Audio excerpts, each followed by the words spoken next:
We're here at the Thaddeus Lydia Hamilton Smith Center for History and Democracy, soon to open in hopefully 2025. This is a project of Lancaster history. We recently engaged the services of a really remarkable exhibition design team, Ralph Applebaum Associates. They're based in New York. They're well known for the 800 commissions they've done in 50 countries, but particularly relevant, they were the designers at the Smithsonian's National Museum of African American History and Culture. They're currently working on the Obama Presidential Center Museum. If you've been to a museum in the United States, you've probably been inside their work. So we're really excited to be working with them on this project. So as you can see in here, there's not a whole lot left of the historic architecture of Stevens' law office and his adjacent home. Stevens created this law office after he had bought the property in 1844, began to use it in the 1850s. So what we'll do in here is recreate the space in which he worked. It will look very much like he just got up from his desk and walked out on one half of the room. The other half of the room allows us to introduce Stevens through panels and interactive stations. So once you've met this community through the historic tavern space, once you've met Thaddeus Stevens in his law office, we're going to bring guests in through their home, Thaddeus Stevens and Lydia Hamilton Smith's home. You'll come into what was their parlor space. This is again going to be partly a recreated room. We have a lot of artifacts that belonged to Stevens, fewer that belonged to Smith, but certainly some that will represent her time here. And we'll talk about their shared experience in this house. When she moves to town, she has two sons of her own.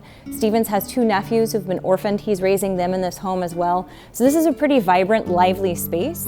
There's a lot to talk about in terms of their neighborhood and network, and so you'll really begin to meet Mrs. Smith in this room as well as the ancillary parts of their family and associates. So we're down here essentially in the basement level of Stevens' home. We're just on the outside of his exterior wall. You're beginning to look into the space that was carved out of the Convention Center's construction project. You can see a lot of the poured concrete behind me, surrounding me.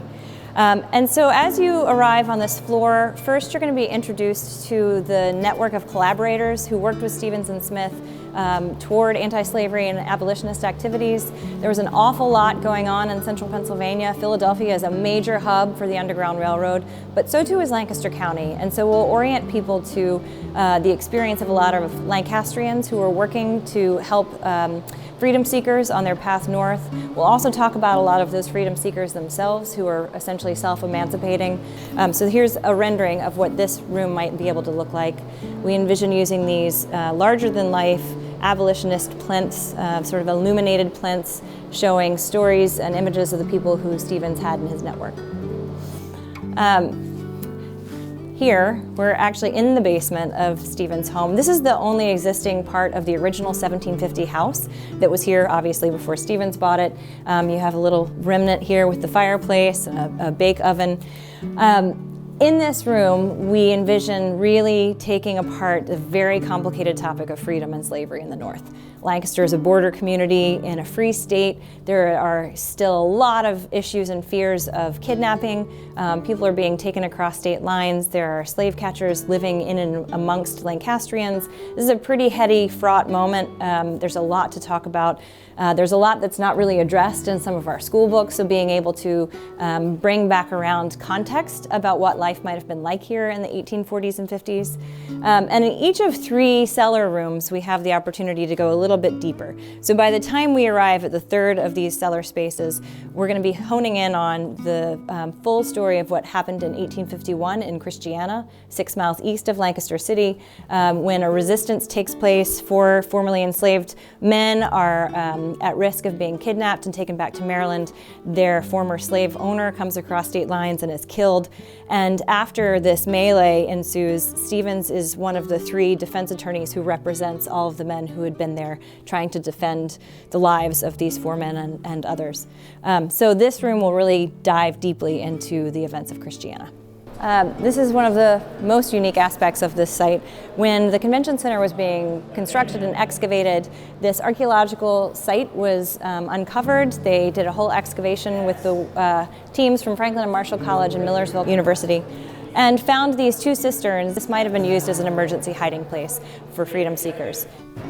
So now we're in the basement of the Kleist Brewery, and actually a lot of the architecture that's still here really does reference back to that brewery history. This space we're going to use as essentially an immersive theater, so we'll have a media experience that you'll come into and be part of. It will be all around you. We'll have 4D sound in here, telling, again, stories that might be connected with the Christiana resistance or known moments where freedom seekers arrived at the door of Stephen's home seeking assistance.